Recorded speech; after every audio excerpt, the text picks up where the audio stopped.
Son bras n'est pas court pour agir. C'est qu'il peut agir. Mais as-tu conscience de sa présence? Ou tu es comme Jacob, en train de dormir à Luz.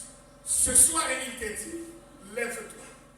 On vous avez donné 4 mois. Et pendant ces 4 mois de confinement, combien de gens se sentent endormis profondément? Nous, on a écouté 43 sermons de Frère Branham. Depuis le premier dimanche jusqu'à mardi, ça fait 43 sermons.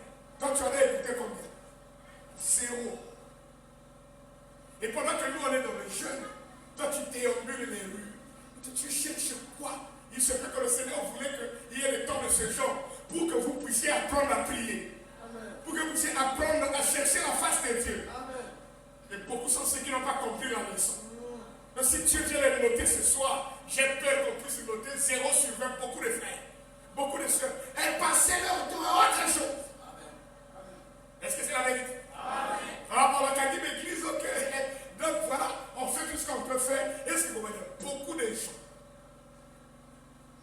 Mais on peut fermer ce lieu. On ne peut pas fermer ma relation avec Dieu. Si c'est vrai, dites-moi. On peut fermer ce lieu. Ça, c'est encore hier. Peut-être c'était un petit thé. De toute façon, moi, je ne crois pas que je vais vivre ça. La fermeture des églises. Parce qu'il y a une promesse de l'enlèvement. Les frères élus partiront.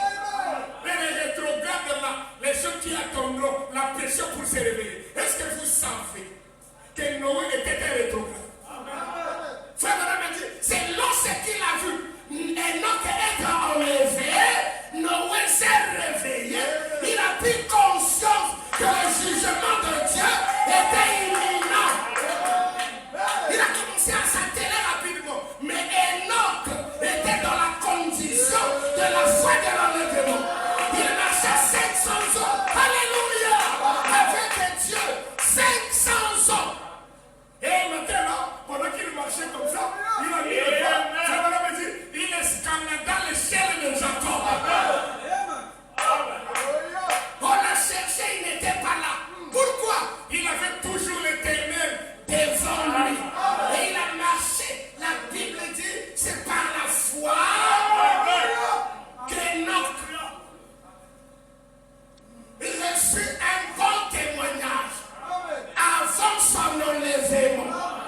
Qu'est-ce qui a provoqué le bon témoignage de la vie de frère Enoch? Il avait toujours le Seigneur devant.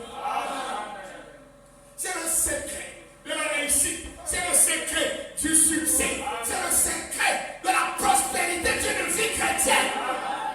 Quoi que je fasse, Jésus devant. Si vous enlevez Jésus, il est l'élément déterminant pour la réussite de chaque affaire.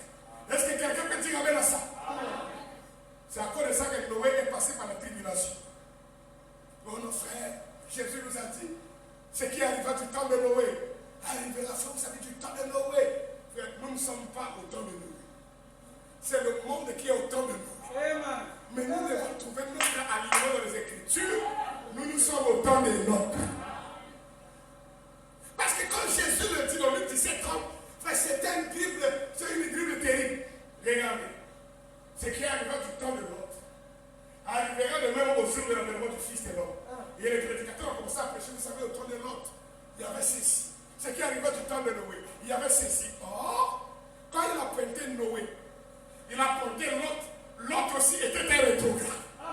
La Bible dit, il était assis dans Sodome, cette âme juste se tourmentait journellement à cause des bêtises qui s'est passé dans Sodome. Mais lui n'avait pas la force de se lever contre ça. Il ne pouvait pas condamner ça. Il était dans ce milieu. Mais avez-vous remarqué qu'Abraham n'était pas là? Abraham n'a jamais séjourné dans Sodome et Gomorrhe. Abraham est resté à l'écart. Il a reçu Dieu dans la chair humaine. Et ce Dieu a identifié la promesse du jour où il était. Son corps fut changé. Est-ce que c'est la vérité? Et dans un corps nouveau, il a reçu Isaac. Et aujourd'hui, la chose se répète.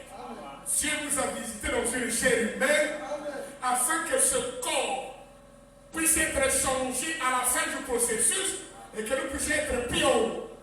Mais avez-vous conscience de la présence de Dieu? Faites comme David. Mais l'Éternel est devant. Frère, madame, je termine.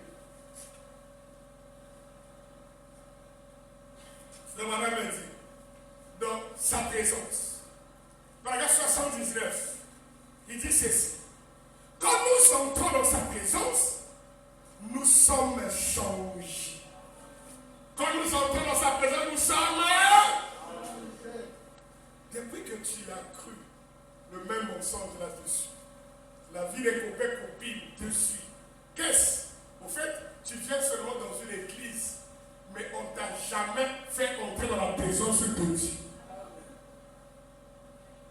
La mission d'un prédicateur consiste à prendre le pécheur et à l'amener dans la présence de Dieu, afin qu'il puisse regretter sa vie passée et qu'il puisse vomir toutes ces choses. Personne, je dis bien personne, n'est entré dans la présence de Dieu et n'est sorti comme il était entré. Amen. Vous serez changés. Parce que même les enfants du diable, oui. Un enfant du diable qui est dans la présence de Dieu, il change, il devient mauvais davantage. Comme Judas est entré dans la présence de Jésus, il est devenu noir jusqu'à livrer son propre frère. Vous suivez ça? Et quand Pierre est entré dans la présence de Jésus, sa vie a changé. Le Père importe de quelle sémence tu es. Quand tu entres dans la présence de Dieu, tu ne peux pas devenir la même personne. Amen. Mais ce soir, je voulais juste attirer ton attention. Est-ce que Jésus dans ta vie occupe place numéro 1? Est-ce qu'il occupe la place numéro 1? Est-ce que tu lui as donné la meilleure des places de ta vie? Est-ce que c'est lui qui occupe la première place dans ton cœur? Ou il y a un autre programme? Ou c'est quelqu'un d'autre? Le jour que tu vas t'éveiller de ce sommeil religieux et que tu prendras conscience que Jésus-Christ est le même hier, aujourd'hui et éternellement, et que tu le prennes, que tu le places premier dans tout ce que tu fais. Tu veux dormir, tu le places. Tu veux te réveiller, tu le places. Tu veux sortir, tu le places. Tu veux manger, tu le places. Tu veux boire de l'eau, dis ta main. Tu le places. Et quand il sera rassuré qu'il occupe la première place, lui-même te donnera les autres choses. C'est pourquoi il a dit, cherchez premièrement l'argent, et puis te donnera le royaume des cieux. Cherchez premièrement. Hein? Cherchez premièrement. Cherchez premièrement le royaume des cieux et sa justice. Écoutez. Et puis vous vous efforcerez à voir les autres choses. Et puis vous mènerez des batailles pour avoir les autres choses. Non. Prenez Dieu, mettez-le premier. Et s'il est le premier, et quand vous l'avez dans la vie, c'est lui-même qui va vous donner les autres choses. C'est-à-dire que je suis gravement malade, je suis comateux, je ne sais pas comment, je prends Jésus, je lui donne tout. Premier pas.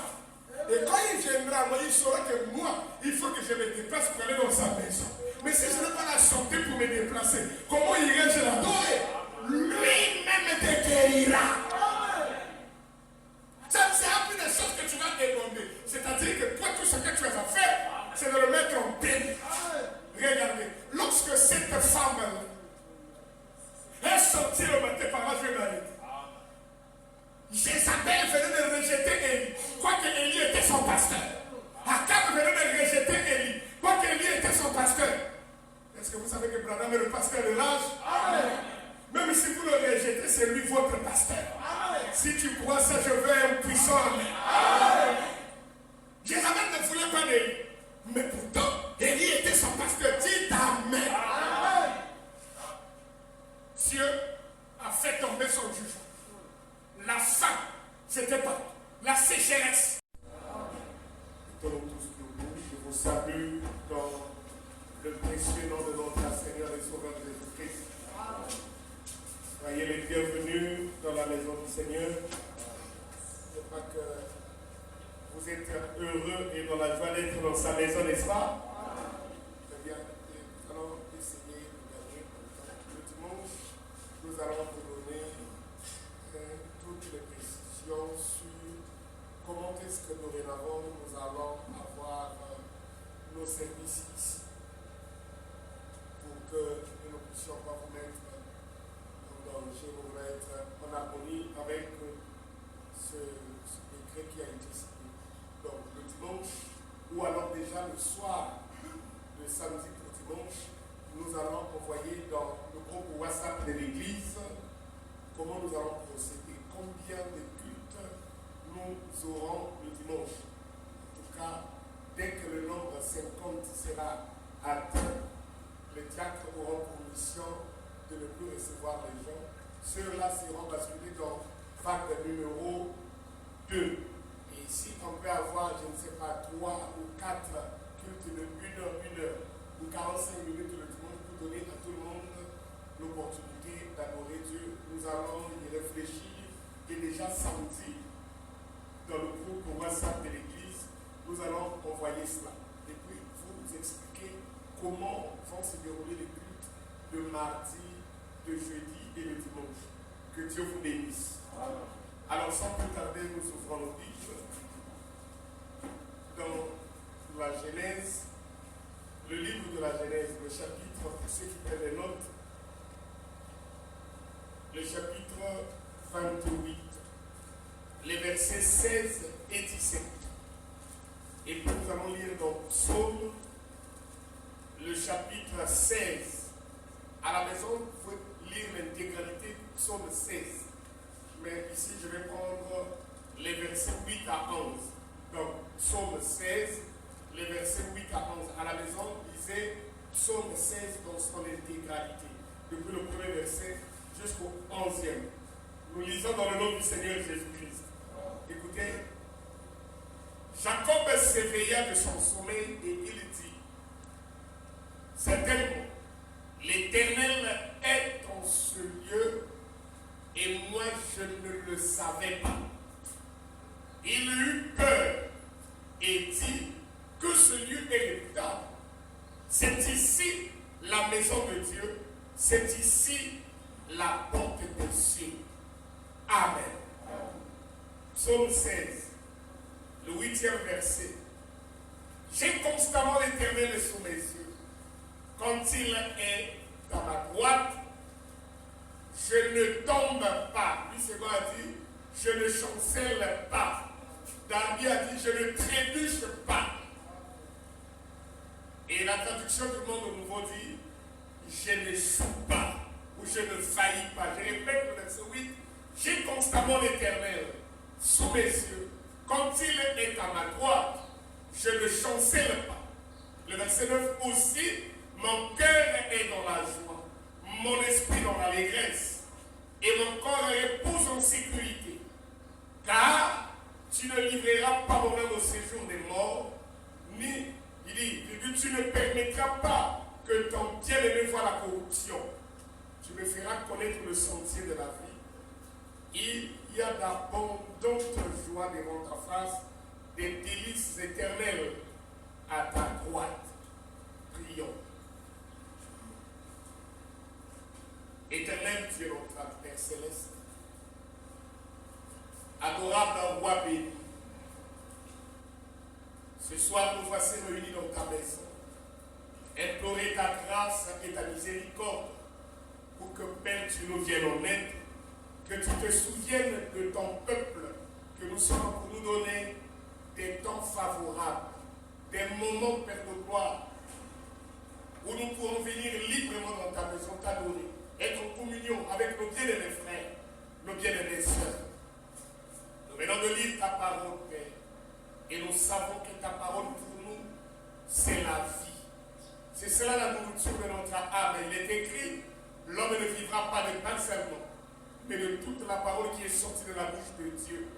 Et la bouche de Dieu nous a parlé dans ces derniers jours. Nous l'avons reconnu. Et nous nous alignons derrière ce message, car c'est la bouche de Dieu qui a parlé. Bénis ta parole que nous venons de lire. Soit l'alpha et l'oméga, mets-nous de côté. Où est là pour nous? Écoute, exauce, agis et manifeste-toi.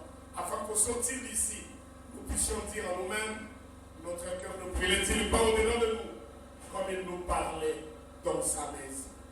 Au nom du Seigneur Jésus-Christ, nous avons prié et demandé. Amen. Bien, que Dieu vous bénisse. Que Dieu vous bénisse. Amen. Je suis très content de vous revoir. Pour moi, c'est un privilège d'être encore dans la maison du Seigneur pour servir le Dieu vivant. Et comme vous savez, j'avais déjà dit au diacre et aux administrateurs lors de notre réunion passée,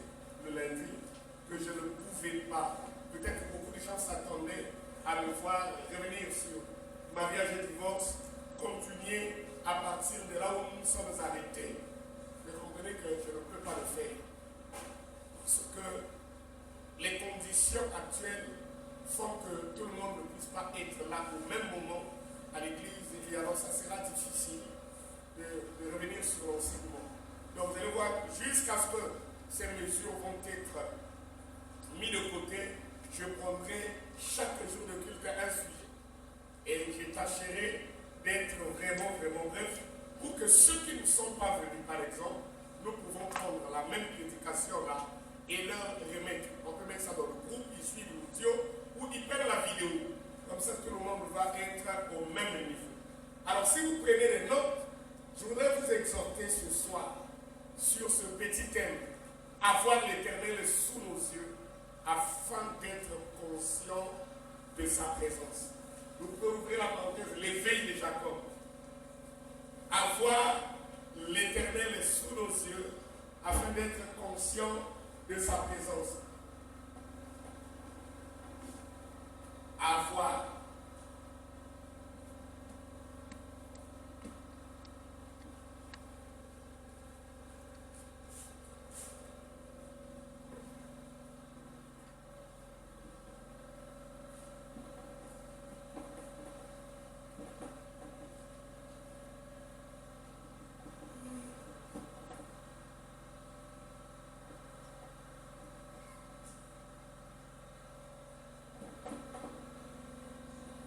Est-ce que vous suivez ça? Les faits. Très bien. Avoir, je ne sais pas si bien écrit, avoir l'Éternel sous nos yeux afin d'être conscient de sa présence. Ajoutez S sur conscient. Très bien. Église, est-ce que vous suivez? Vous êtes avec moi? Avoir l'Éternel sous nos yeux afin d'être conscient de sa présence. C'est notre petit sujet d'exhortation de ce soir. Essayez de régler bien vos baffes. Regardez, ici l'histoire commence par Jacob. Et je crois que tout le monde connaît Jacob. Ils savent que Jacob, c'est le fils d'Isaac par Rebecca. Lorsqu'il a pris le droit d'aînesse, et que son frère a découvert son complot, Rebecca a appelé Jacob. Il a dit, je ne voudrais pas te perdre parce que ton frère est fâché, s'il te trouve, il peut te tuer, te faire du mal. Alors toi, fais tes affaires, fuis, va vers ton oncle, mon frère, là-bas. Vous êtes là? Et alors Jacob, donc, dans la précipitation, a fait ses affaires et est parti.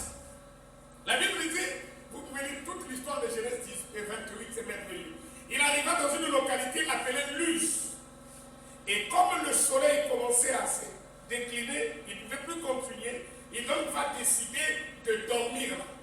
Et il a vu au hasard une pierre qui traînait là. Et il a pris cette pierre et il en a fait son coussin. L'église est avec moi, dit Amen. Alors quand il dort à Luz, qui deviendra plus tard Bethel, par le nom que Jacob va lui donner. Lorsqu'il dort, il fait un songe. Et dans le songe, Jacob voit, il y avait une échelle qui partait de la terre pour le ciel. Et à l'extrémité de cette échelle, en quittant la terre pour monter, il y avait les songes qui étaient là. Et Dieu lui-même se tenait à l'extrémité de l'échelle et a commencé à parler avec Jacob. Dites Amen. Il a parlé, je suis le Dieu de ton père Abraham, Isaac, et ainsi de suite. Et Dieu a parlé. Quand Jacob, la Bible dit, s'éveilla de son sommeil, et il dit, certainement, l'Éternel est dans ce lieu. Moi, je ne le savais pas. Donc s'il était conscient de la présence de Dieu là, il se peut qu'il n'allait pas dormir. Vous êtes avec moi? S'il savait que Dieu habitait cet endroit, Jacob n'allait pas être endormi. Il serait peut-être éveillé. Il chercherait à parler avec lui.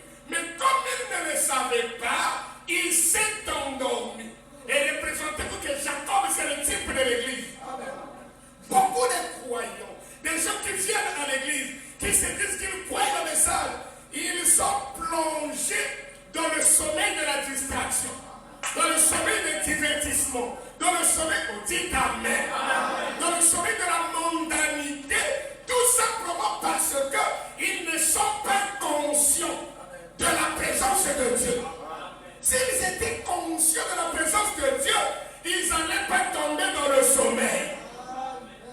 Vous vous souvenez de Matthieu 25 au sujet des vierges. Toutes étaient des vierges, dites Amen. Et une femme de la Bible représente une église.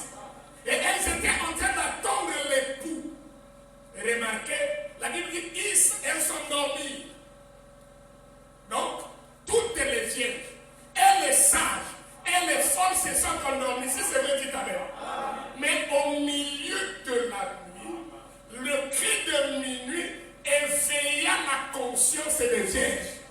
Elles se sont réveillées. Et quand elles se sont réveillées, c'est alors que le réveil, l'éveil de conscience, a fait qu'il y ait une séparation entre ces 10 femmes-là. En s'éveillant, les autres ont remarqué qu'elles avaient de l'huile. Et en dépit d'avoir l'huile dans le réservoir, elles avaient des réserves. Les autres, en se réveillant, ont découvert qu'elles avaient des lampes. Mais l'huile de leur réservoir était en train de s'épuiser. Elles n'avaient pas de réserve. Vous voyez? Et quand le cri de minuit s'est fait entendre, les vierges se sont réveillées. Et frère Branham me dit, le cri de minuit, c'est le message des rassemblements. Ce cri de rassemblement qui est le message de Malachie 4. Le message de lui, le prophète. Je vais écouter un amen. Donc quand Jacob s'éveilla, il a dit certainement, l'Éternel est en ce lieu. Et moi, je ne le savais pas. Beaucoup de gens viennent ici. Ils sont plongés dans un sommeil. Le jour que tu commenceras à prendre conscience, le jour que tu te réveilleras du sommeil dénominationnel, du sommeil ecclésiastique, et que tu prendras conscience que Dieu est dans cet endroit, à partir de ce moment-là, ta vie commence à changer. C'est que la mission des prédicateurs, c'est d'éveiller la conscience des croyants. Les amener à réaliser que Dieu est là. Écoutez, certainement, l'Éternel est en ce lieu. Et moi, je ne le savais pas. 17. Puisqu'il est maintenant conscient que l'Éternel est en ce lieu, écoutez le verset 17, la Bible dit, il eut peur. Il éprouva la peur, la crainte. Et dit que ce lieu est redoutable. C'est ici la maison de Dieu. C'est ici la porte des cieux. Son attitude changea. Son approche fut changée lorsqu'il a pris conscience de la présence de Dieu. C'est quelqu'un qu'on peut dire Amen. Maintenant, dans Psaume 16, David vient me faire asseoir ça tout tranquillement. J'ai constamment l'Éternel. J'aimerais que vous puissiez lire tout le psaume, depuis le verset 1. 16. Écoutez vous-même. Chapitre 16, le verset 1. Psaume 16. C'est pas 7. Psaume 16.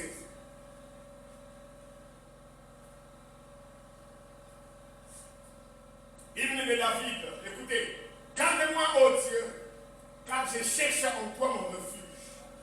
J'ai dit à l'Éternel, tu es mon Seigneur. Est-ce que c'est ce que tu dis? Le Seigneur, ce n'est pas le sauveur. Et vraiment, beaucoup de gens acceptent que Jésus soit leur sauveur. Mais quant à leur Seigneur, non. Le Seigneur, c'est celui qui domine sur toi. Tu deviens sa propriété, tu deviens son domaine. Et lui pile sur toi. Tu es mon souverain Dieu. Les saints qui sont dans le pays, les hommes pieux, sont l'objet de toute mon affection. 4. On multiplie les idoles. On court après les dieux étrangers. Je ne réponds pas à leur libation de sang. Amenez-moi une serviette. Je ne me mets pas leur nom sur mes lèvres. Écoutez, l'Éternel est mon partage. Qui veut dire amen à ça? Est-ce que tu crois que l'Éternel est ton partage? C'est ta part, c'est l'Éternel. C'est grave. L'Éternel est mon partage. Et mon calice. Calice coupe. Et rétribution. Une coupe, c'est une rétribution. Écoutez, c'est toi qui m'assures mon lot ou ma part. Un héritage délicieux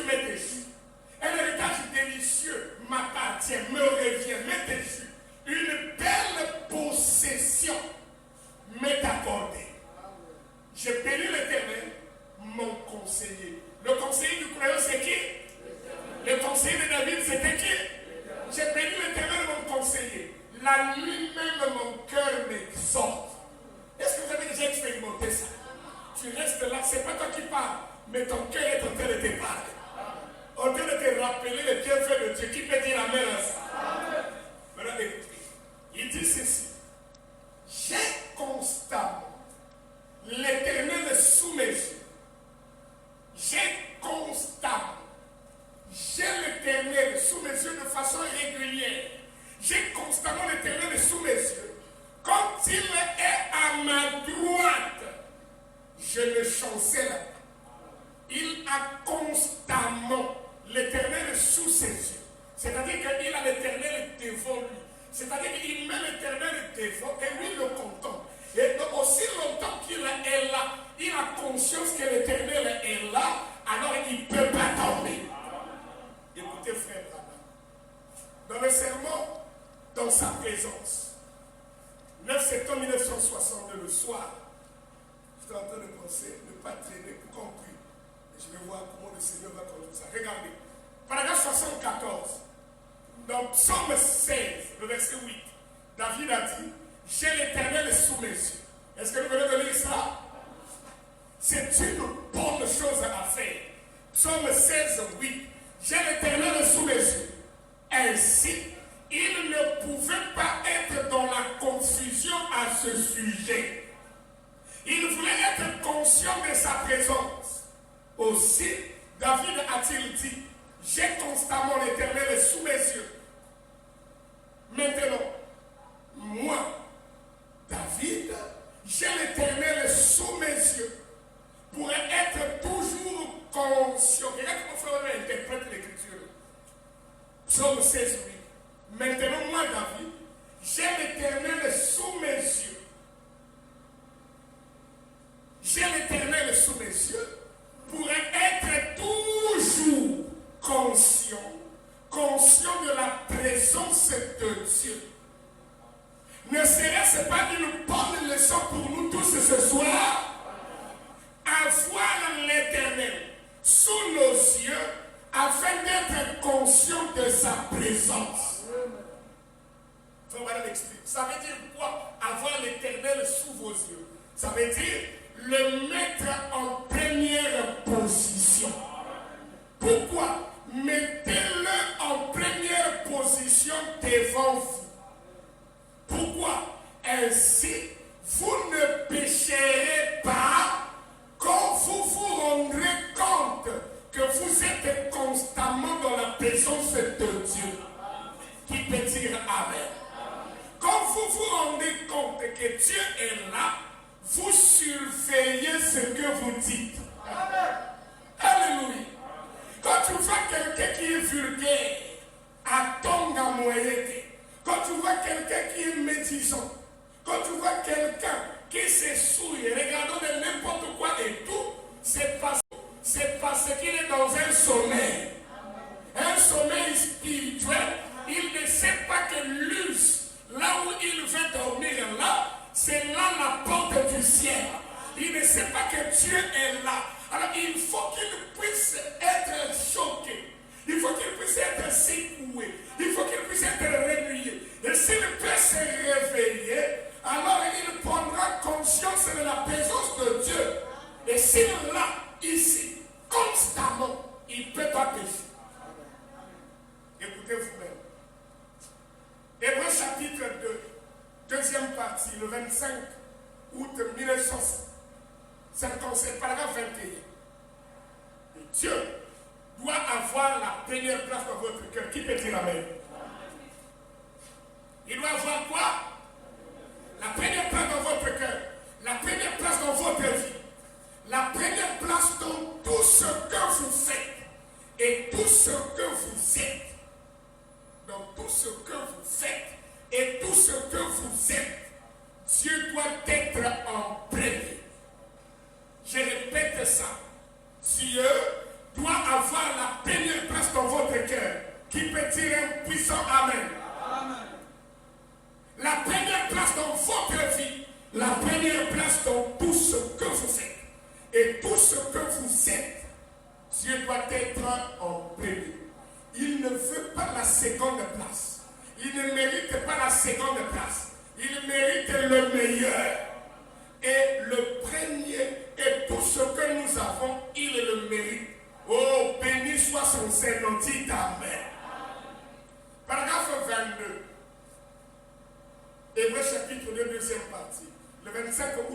7. Oh, nous avons besoin de rechercher la volonté de Dieu. Qui peut dire amen à ça? Pas la faveur de notre voisin, pas la faveur de vos enfants, pas la faveur de votre mari ou de votre femme, mais recherchez la volonté de Dieu. Faites cela d'abord, alors tout le reste, la volonté de la femme, la volonté des enfants, trouveront exactement leur place. Mais placez Dieu en premier. C'est à cause de ça que lorsque David a compris cela, il a dit, j'ai l'Éternel devant ma face. C'est-à-dire que je le mets en premier. Donc tout ce que je veux faire, Dieu occupe la place numéro 1. Donc quand je veux faire une affaire, Dieu est là. Et je ne peux pas frauder parce que j'ai mis Dieu devant mon affaire. Je vais écouter un amen.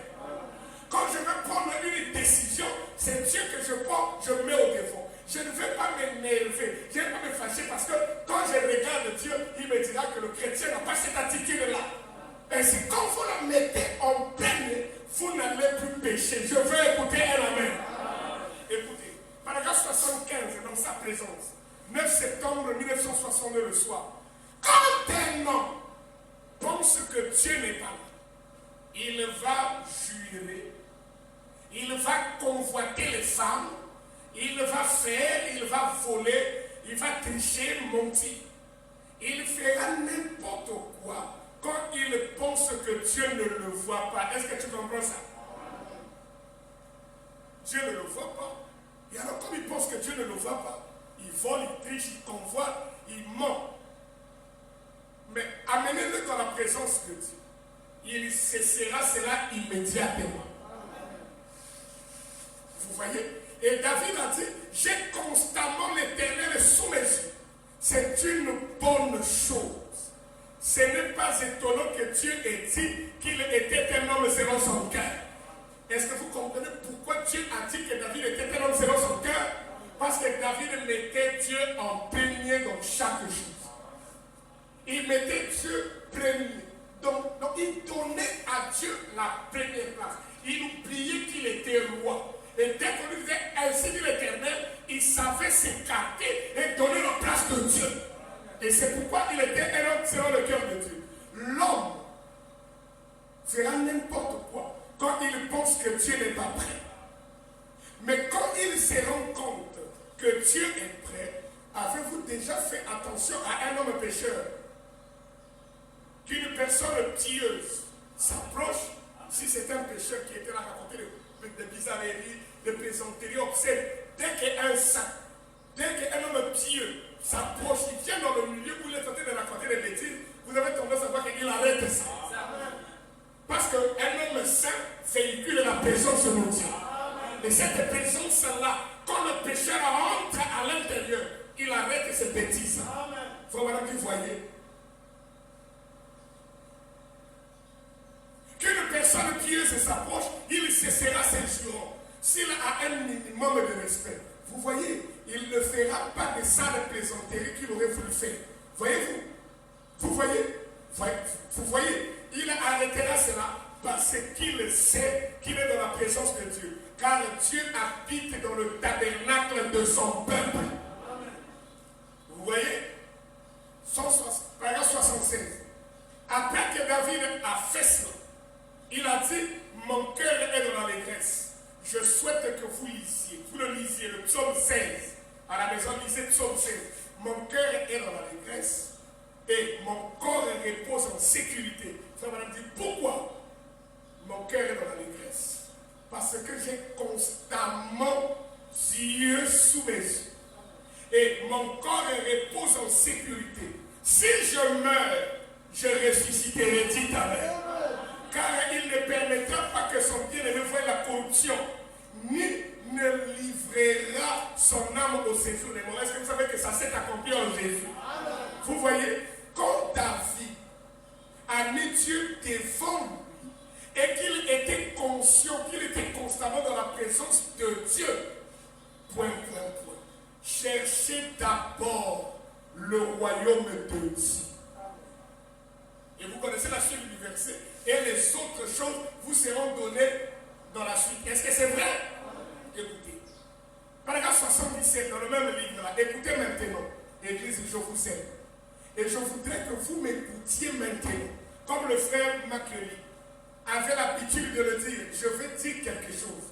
Écoutez, tabernacle de l'agneau, mettez toujours le Seigneur devant vous. Qui promet mettre le Seigneur devant vous. Quand tu réalises que le Seigneur n'est pas devant toi, c'est à cause de ça que tu pêches. Et ne faites rien. Vous ne feriez pas dans sa présence. Parce qu'il vous observe. L'Éternel campe autour de ceux qui le craignent. Reste juste tout. Et il sait tout ce que vous voulez connaître cela. Quand vous êtes prêts à dire un mensonge, ne le faites pas. Rappelez-vous, Dieu vous écoute. Si vous êtes prêts d'affronter un peu, ne le faites pas. Dieu vous regarde. Si vous êtes prêts d'apprendre son nom en vain, ne le faites pas. Dieu vous écoute. Si vous êtes prêts d'assumer une cigarette, sachez-le, il vous observe. Qui peut dire amen? Voyez, nous avions l'habitude de chanter un cantique. Le cantique disait, tout le long du chemin vers la vraie demeure de l'âme, il y a un œil qui t'observe. Chaque pas que tu fais, ce grand œil fait. Il y a un œil qui t'observe. Rappelez-vous, faites comme David, mettez le Seigneur toujours devant vous. Alors votre cœur sera dans l'allégresse et votre corps reposera en sécurité. Car il l'a promis, certainement. Il savait qu'il ressusciterait parce que Dieu l'avait promis. Très bien. Pourquoi des fatalités nous arrivent? Pourquoi certaines choses nous arrivent? C'est parce que soit nous n'avons pas mis Dieu au devant dans toutes choses, soit nous sommes encore endormis dans le sommeil spirituel. Nous n'avons pas conscience de la présence de Dieu. C'est pourquoi tu peux prendre un rendez-vous, tu peux aller t'essuyer là parce que tu n'es pas conscient de la présence de Dieu. Frère Madame dit, là où Jésus-Christ n'est pas bienvenu, moi non plus je ne suis pas bienvenu. Là où il est malvenu, moi je suis malvenu. Qui peut dire Amen? Nous devons avoir l'Éternel sous nos yeux, c'est-à-dire le placer au devant de nous, qu'il puisse occuper place numéro 1 dans tout ce que je fais. C'est alors que je ne pécherai pas. Si c'est une affaire, je le mets là, je ne falsifierai pas les factures. Si c'est une entente entre deux personnes pour réussir dans une activité, je ne vais pas duper la sécheresse. Mais il y avait une veuve là-bas, à Sarepta. Écoutez, quand il y a eu la sécheresse, deux événements majeurs ont pris place dans la ville d'Élie. Remarquez, la première des choses, je lui ai dit, quitte ici, va dans un endroit désert, vers le torrent de Kérit. Il y aura une source là-bas et tu vas boire. Moi-même, je te nourrirai. Avez-vous remarqué qu'il y avait plein d'oiseaux? Il y avait les aigles, il y avait les colombes, il y avait tout ça. Mais Dieu n'a jamais envoyé un aigle. Il n'a jamais envoyé une colombe pour venir soutenir Élie. Pendant que Akab et Jézabel ont rejeté le ministère d'Élie, Dieu a envoyé son prophète vers une source cachée. Alléluia. Et quand il est allé se cacher dans cette source, c'était une eau qui n'était accessible qu'à Élie. Pendant que les gens avaient soif d'eau, Élie avait une source intarissable.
Dieu fait. Lui-même arrête la source des ravitailles. Il fait assécher torrent de Kéry. Il dit, lève-toi, car je t'ai préparé une veuve qui va prendre soin de toi. C'est quel paradoxe. J'aurais aimé que Dieu l'envoie auprès d'une femme mariée. Une veuve à quoi? Comment tu peux envoyer un prophète majeur auprès d'une veuve? Vous voyez, cette femme-là n'avait plus un homme sous la volonté de laquelle elle était. Pour envoyer Élie chez cette femme, Dieu a d'abord retiré son mari. Parce qu'une femme fait la volonté de son mari. Et Dieu voulait qu'elle soit dégagée de toutes sortes de volontés. Parce que sa terre était réveillée. S'il était envoyé, il faut que ton premier mari meure. Si le premier mari ne meurt pas, il continuera à garder Élie vers le torrent de Kéry. Pour que le missionnaire noir africain puisse l'aider, le soutenir. Ton premier mari, ça peut être le mensonge, dis Amen. Ça peut être la vie de souillure, dis un puissant Amen. Ça peut être l'incrédulité, dis Amen. Ça peut être les films que tu regardes à la télé. Il faut que le premier mari meure. C'est un mensonge là qui t'a lié. Tu fais la volonté de Dieu. Quoi ça? Je peux pas dire la vérité. Mais comment tu vas? Pasteur, j'étais en train de penser venir chez toi, mais c'est un menteur. C'est moi, Élie ne peut pas aller à toi. Parce que tu es encore sous l'emprise de cette volonté mensongère. Parce que chacun de nous est esclave de la chose qui a triomphé de lui. Est-ce que c'est vrai? Mais comme Dieu est merveilleux, il vous retire des prisons. Il vous met dans sa prison. Des prisons à la prison. Pour qu'il puisse maintenant travailler avec nous. Lisez bien votre Bible. Vous verrez que Dieu, pour travailler avec une femme, il faut qu'elle soit veuve. Je ne vous ai pas demandé d'aller tuer vos maris. Je crois que vous êtes spirituel. Je vous ai tué. Non, le pasteur a dit Dieu pour travailler avec moi, pour que je sois conscient de la présence de Dieu. Il faut que mon mari meure. Non. Je parle de ce mari que vous connaissez. Le diable. Regardez, cette veuve-là avec quoi? Rien du tout. Quand il dit à Élie, quitte, va. Le Dieu qui a dit à Élie, quitte, va. Et d'aller dire à la veuve, quitte, sort. Va chercher du bois pour préparer le tout dernier gâteau. Avez-vous remarqué que le premier gâteau elle avait mangé, le deuxième elle avait mangé. Et c'est pour cette fois-ci, lorsqu'elle sort pour aller chercher du bois pour le dernier des gâteaux, tout en sachant que le premier gâteau était passé, le gâteau de fraises était passé, le spire était passé, le gâteau de pergame était passé, le gâteau de tchatchir était passé, le gâteau de pergame était passé, le gâteau de tchatchir. Le dernier gâteau, c'est-à-dire l'âge des derniers jours, quand elle sort pour le dernier gâteau, c'est alors que Élie est sorti. Au Seigneur, de la demande mélatonnique. Alléluia. C'est quand elle sort pour le dernier gâteau qu'elle croise Élie. Pendant qu'elle était en train de ramasser, faire deux morceaux de bois. Ces deux morceaux de bois, vous pouvez classer ça comme ça. Il dit c'était les morceaux de bois du sacrifice de soi. Qui peut dire amen? Je veux écouter un amen. Est-ce que ça aide à te réveiller? Et écouter une voix, comme le son d'une trompette. Femme, donne-moi à boire. Elle s'est retournée. Il faut m'amener au sujet de l'eau. Elle était prête à mourir. Elle s'est précipitée pour trouver de l'eau. Après, elle dit, pas seulement l'eau. Fais-moi un gâteau. Si tu crois, dis Amen. C'est ça le vrai problème. Fais-moi un gâteau. C'est là que la théologie de l'église commence. Non, mais attends, monsieur, je ne te connais pas, c'est vrai. Bon, de l'eau, je peux te donner et tout. L'eau du témoignage, on peut partager. Mais au sujet du gâteau, je peux te dire, je jure devant Dieu, qu'en tout cas, je suis sorti là. Comme coïncidence, au coup il ne me reste qu'une poignée de farine pour que je puisse me faire un dernier gâteau. Et d'ailleurs, le gâteau là, je ne pourrais pas manger ça moi-même. J'ai un fils là-bas. Et je vais diviser ça, et moi et mon fils, on va manger.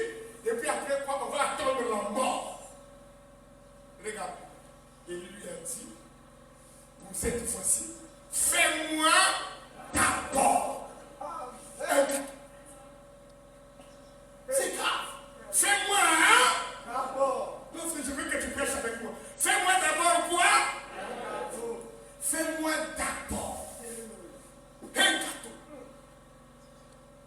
Est-ce que vous savez que cette femme-là, sans réfléchir, poussée par la puissance du surnaturel, parce que notre Dieu agit des deux côtés. Amen. Celui qui a envoyé Élie avait préordonné une veuve. Et celui qui a envoyé William Branham a préordonné une église. La femme est allée faire le gâteau. Et je peux voir son petit là, à comme quand Élie est en train de manger le gâteau là. Viens mon nid, petit mandamote. Élie est en train de manger. Quand c'est descendu dans son estomac et qu'il a bu de l'eau, cette chose s'est assise au-dedans de lui. Alors la présence de Dieu s'est revenue. Ainsi parle l'Éternel. L'eau ne manquera pas dans l'huile ne manquera pas dans la cruche, ni la farine dans le pot, jusqu'à ce que le Seigneur fera ramener la pluie. Est-ce que vous savez que pendant que les gens mouraient de faim, cette femme-là avait reçu un prophète. Et à cause du prophète, elle n'a rien manqué. À cause du prophète, elle avait toujours à manger. À cause du prophète, elle avait des provisions. À cause du prophète, elle n'était pas dans la disette. Est-ce que vous croyez que l'histoire se répète? Écoutez, je ne crois pas qu'un fils de Dieu, voyant le message de William Branham, que Dieu puisse le laisser mourir de faim. Je ne peux pas croire ça. J'ai des milliers de témoignages. Je ne peux pas croire ça. Que Dieu puisse laisser quelqu'un qui a soutenu Élie mourir de faim. Je ne parle pas de la famille spirituelle. Je parle de la femme physique. Avez-vous conscience de la présence de Dieu? Ce Dieu-là, il est devant toi. Alléluia. Fais-moi d'abord. C'est là qu'il y a la ligne de démarcation. C'est là qu'on voit la vraie épouse. C'est là qu'on voit les vrais problèmes. Pasteur, moi j'avais mon argent là, je voulais faire ça. Mes besoins secrets. Pasteur, pour Dieu, je fais d'abord. Dieu va s'occuper de moi. Tu seras l'homme selon le cœur de Dieu. Je vais écouter un amen. Un puissant amen. Parce que nous, on ne peut pas mourir de faim. On a la nourriture spirituelle au temps convenant. Emmagasinée et distribuée. Famille spirituelle, ça ne peut pas m'avoir. Et David a dit, j'ai été jeune. J'ai vieilli. J'ai été quoi? J'ai été comment? J'ai vieilli. Je n'ai jamais vu un juste abandonné. Délaissé. Amen. Délaissé. Abandonné. Tu peux t'abandonner des hommes. Amen. Tu peux te délaisser de tes âmes. Amen. Tu peux t'abandonner de ta femme. Tu peux t'abandonner de ton mari. Mais je n'ai jamais vu un juste abandonné. Mais qui de Dieu, ni sa postérité, qui se transforme en un petit bébé noir, petit poulou dans la rue, des kémondeurs. Papa Tchagatel, Nana Tchaganalité depuis une semaine. Moi, je voyais une bébé, zéro. Fais-moi, hein? C'est-à-dire, mets Dieu devant. Et si tu peux le faire, c'est terminé. C'est pourquoi l'exercice de ce soir consiste à simplement vérifier. Avoir l'Éternel sous nos yeux, afin d'être conscient de sa présence. Parce que quand tu es conscient que Dieu est avec toi, le côté ici. Quand tu es conscient que Dieu est là, le morceau s'arrête. Parce que comment tu vas mentir, Dieu te voit. C'est quand vous pensez que Dieu n'est pas. C'est alors que vous faites ce que vous faites. Vous vous débrouillez. Dieu ne nous a pas laissé orphelins. Je ne vous laisserai pas orphelins. Je m'en irai et je reviendrai vers vous. Et je serai même en vous jusqu'à la fin du monde. Avoir l'Éternel sous nos yeux. Afin d'être conscient de sa présence. Sa présence va éveiller ma conscience. J'aurai peur de mal agir. J'aurai crainte de mal faire.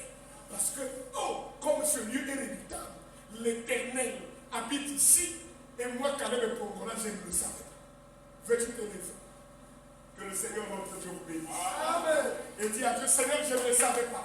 Je suis venu ici 10 ans, 8 ans, 9 ans, 12 ans, 17 ans. Je ne savais pas que tu es ici, dans ta parole. Éveille ma conscience. Et je promets te mettre devant pour ne pas que je pêche avec nos yeux fermés.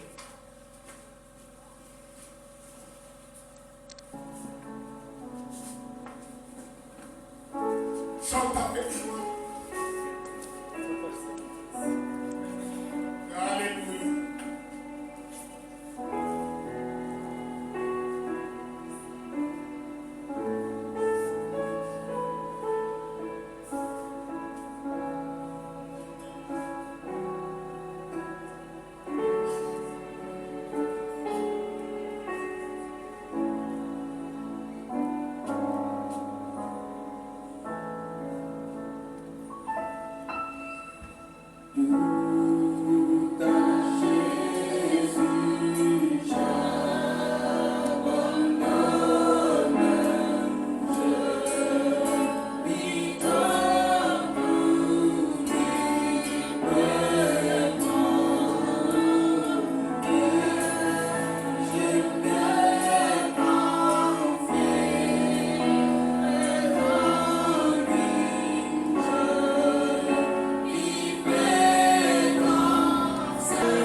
Hallelujah.